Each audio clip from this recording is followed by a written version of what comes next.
Hello. Welcome back, fellow compatriots.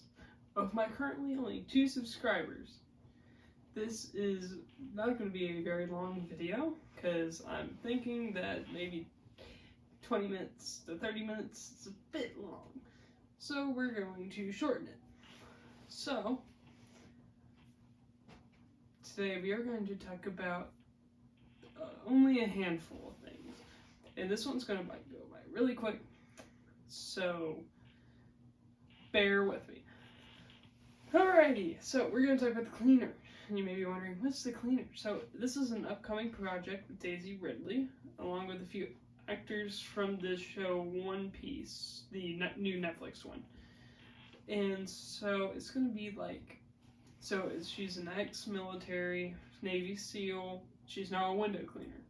It's essentially Die Hard, but it's got a worse plot. It's like trying to be Die Hard, but also not. So it's a bit confusing. Overall, it sounds interesting enough. I'm going to classify this, and I have 2 sections, okay? I have it like interesting and This is the interesting category. I like to see how this goes. I'm just waiting for whenever they start filming and doing all that stuff. Because as you know, the actor strike is still going on. So, we have all that. Okay, continuing onward, we next have the Iron Claw trailer. So recently, Iron Claw came out with a trailer, and if you don't know what Iron Claw is, it's a story about this wrestler family called the Von Erichs. Okay, this is Jeremy Edgar White. Okay, he's the guy from Shameless and The Bear, and Zac Efron, shocking enough. It's made by A24 and is a drama.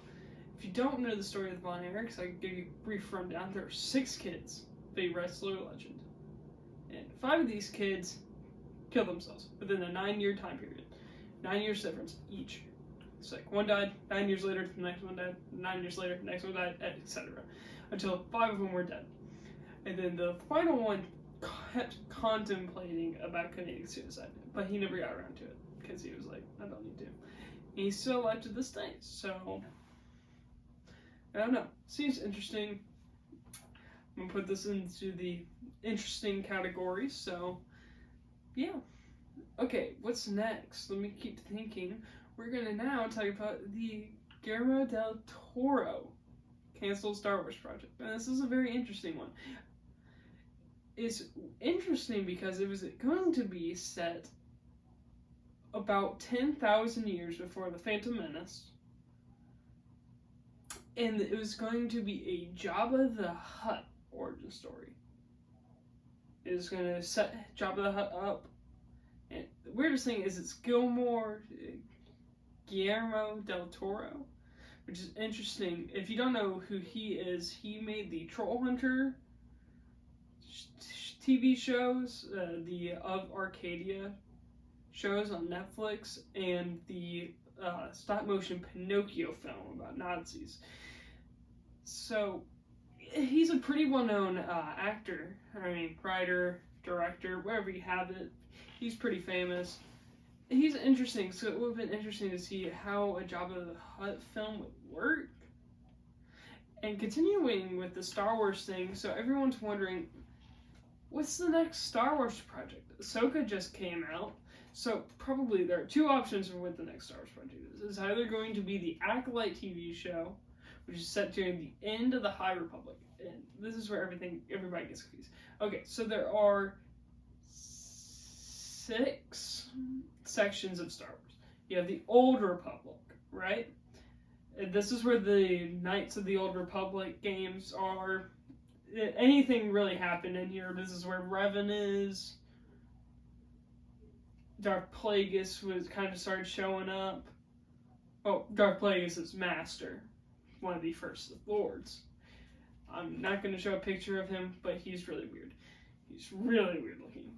Don't get me wrong. He's Yoda. And he was supposed to show up in the original cut of the 9th Star Wars movie, when it was Duel of the Fates, not Rise of Skywalker.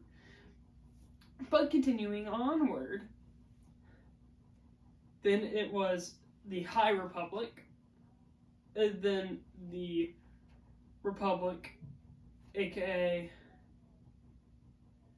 the prequel trilogy Republic. So this is the end of the High Republic. The High Republic had ended. So if you don't know what the High Republic is, so after the Old Republic was the High Republic. There's a lot of Jedi, the politics are good, everything was good, and then it crashed down. And then Clone Wars started, everything just went spiraling out of control. So, and then that's when the prequels take place, and then leading up to the next one, which is the Rebellion era. They're all classified in R's. This is Rebellion, so essentially the Empire era. So the Empire era, which is in between, it's about like 18, 16 years of a difference between the third Star Wars movie, episode 3 to episode 4. It's about 20-year time difference. So that's the Empire era. And that's what a lot of TV shows and projects are trying to get you to understand, that there's a lot of stuff that happened during this time. Like, it wasn't just like this slow build up. No, the Empire just took over everything during this time. Then you have the Rebellion era, which everybody knows is the original trilogy. And then you have the 30-year, which is the New Republic era. See, this is the 5th R.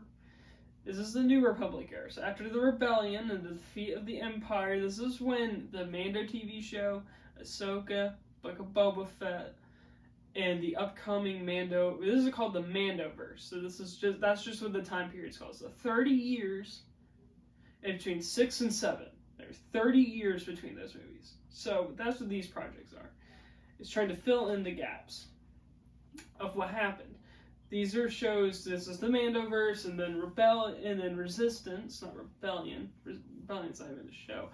Resistance, which is okay. It's not bad. It's just not good. It's just the plots are really basic. But if you have time, I would say it's a pretty interesting watch. Like, it is trying to be Rebels a lot, and it fails miserably at it, but I mean, it's a fun watch. It's interesting. It's got some fun stuff. You learn BB-8 has traveled away from Poe multiple times, and it's not like the 7th movie is the first time he went away. So, okay, and then you have the Resistance. So you have those 20 years, right? So 20 years of the New Republic. And then the last 10 years is First Order. And that's kind of just First Order, Kylo Ren taking over, and then Snoke becoming Supreme Leader, and yada, yada, yada. He's, at this point, I'm yapping. Okay, and then the Resistance era, which everyone's divisive on. Most people like the 7th one. Not a lot of people like the 8th one, and practically nobody likes the 9th one. That's just a universal, like, if you're a Star Wars fan, you hate that 9th movie. And then you have the stuff after, which has not been touched on, like, at all. There's no projects, like, the closest thing you got so far are the Lego TV shows, which, like, they can be classified as canon, but they're not, because they have some story beats that don't make sense. A good example is in the Christmas special, his mask is fixed by Emperor Palpatine, but in an earlier version with time travel and stuff, and apparently Palpatine likes crossguards, which not a lot of people use crossguard lightsabers. So, I don't know. I find it interesting. Okay, and then they're going to make a few movies about that. Then now we're going to get into the DC side of things, where most of my channel is kind of going. So we have the main, so we are getting 3 new Bruce Timm related projects on Amazon Prime this year and next year. So in December to November of this year, we're getting a kind of like a 30-minute movie special on Amazon Prime called Merry Little Batman. And it is a story about Damian Wayne putting on a bat suit, calling himself Little Batman when he is home alone, and going to fight bad guys. That's the movie. So instead of Robin, he's Little Batman, which I don't hate the idea, but I'm not a giant fan of it. It's not a bad thing. I'm not a giant fan of it. And then that's going to get a spin-off called Bat Family, where it's Batman, a weird-looking Alfred, Little Batman, and non-disclosed other Bat Family members fighting crime in Gotham. This show is probably these two projects are aimed more at the younger demographics, so it'll probably be rated, I think, GY7. Probably they want young people. This is not for like older people. Like, I'm going to watch it because I love Batman. I know the Spider thing and the Wolverine poster and the Guardians of the Galaxy thing doesn't tell you either of them. But I do love Batman. Batman is one of my favorite superheroes, which is why I went on such a rant in my previous video about Hush. So we're going to continue on. So now, at this point, we have the final Amazon Prime project. And this project was canceled for a while, and then Amazon bought the rights to it. It's called Caped Crusader. And you're probably like, that's an interesting title. Yes, it is, and I kind of like it.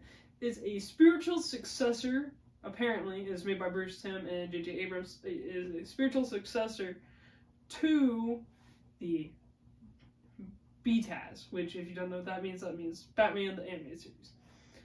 From the early 90s, and then there were some New Adventures and Batman Beyond. Along with the Justice League TV shows, Superman, and I think that was it. I think there may, and I think not Fatal 5. Yeah, I think Fatal 5 may be part of that category, but I don't know. But overall, I'm looking forward to that because I grew up watching BTAS when I was younger. I'm not a huge fan of it now. I personally think that either Beware the Batman or the Batman 2004 show are better. Not like much better, but I think they are still pretty good. Along with, I mean, if you want to watch a Batman TV show, probably you should watch Gotham. It's pretty good up till the finale. And so, I mean, but if you want to watch something animated, I would definitely recommend BTAS or Beyond. Or if you're Spider-Man, definitely watch the animated series or Unlimited. And you may be like, Unlimited? That shit sucks. I like it. It's pretty good. It's 13 episodes, and they're 20 minutes each. It's not that long of a show. I personally like it. The suit looks cool. Counter-Earth is a cool idea. It's on a cliffhanger, but, I mean, that's what happens when shows don't take off. Okay, and then we're going to finish up with a quick little talk about the final a trailer for a new Netflix movie coming out called Leo, and I just kind of wanted to draw attention to it. It's Adam Sandler's new movie. It does not feel like Adam Sandler. It's an animated movie. It looks really good. It's cute. If you want to look it up, Leo Netflix. It doesn't look bad. It's Bill Burr, and Adam Sandler, a tortoise, and I think he is a salamander, or maybe he's some sort of amphibian. I think he may be a lizard. But I do not know, so I have not looked it up recently. And if I were you, I'd watch it. It looks really funny, and it's like a Secret Life of Pets. It's good. That's what it looks like so far. So we're going to end it here on a way shorter episode by maybe 10 minutes.